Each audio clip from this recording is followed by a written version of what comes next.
ಇದು ಕೇಳ್ತಾ ಇದ್ರೆ ಬಂದನಲ್ಲ ಮತ್ತಿನ್ನೇನಂತ ನೋಡಿ. ಪ್ರಜ್ವಲ್ ರೇವಣ್ಣ ವಿಚಾರದಲ್ಲಿ ಮುಂಚೆ ಸಾಕಷ್ಟು ಊಹಾಪೋಹಗಳಿತ್ತು.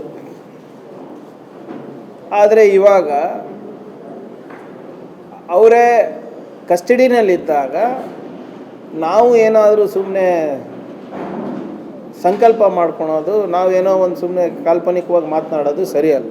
ಅವ್ರು ಉತ್ತರ ಕೊಡಲಿ. ಯಾವುದಕ್ಕೂ ಉತ್ತರ ಕೊಡಲ್ಲ ಅಂದರೆ ಹೇಗಾಗ್ತದೆ?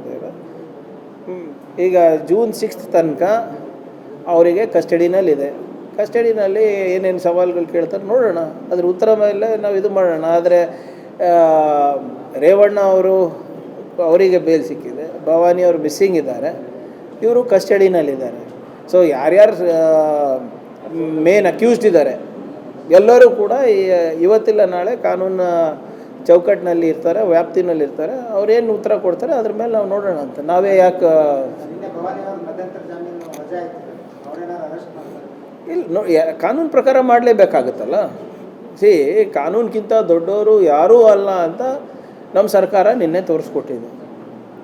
ಪ್ರಜ್ವಲ್ ರೇವಣ್ಣ ಬಂದ ತಕ್ಷಣ ಅವರಿಗೆ ಅರೆಸ್ಟ್ ಮಾಡಿ ಮಹಿಳೆ ಸಿಬ್ಬಂದಿಗಳು ಕರ್ಕೊಂಡು ಹೋಗಿದ್ದಾರೆ. ಅಲ್ಲಿ ಅವ್ರಿಗೆ ವಿಚಾರಣೆ ನಡೆಸ್ತಾ ಇದ್ದಾರೆ. ನೋಡೋಣ, ಈಗ ಬಂದು ಇನ್ನೂ 24 ತಾಸು ಆಗಿಲ್ಲಲ್ಲ. ನೋಡೋಣ ಏನೇನು ಹೇಳ್ತಾರೆ, ನೋಡಿಬಿಟ್ಟು ಇದು ಮಾಡೋಣ. ಯಾಕಂದರೆ ನಮಗಿಂತ ಚೆನ್ನಾಗಿ ಅವ್ರಿಗೆ ಗೊತ್ತಿದೆ ಏನೇನು ಮಾಡಿದ್ದಾರೆ ಏನೇನಿಲ್ಲ ಅಂತ.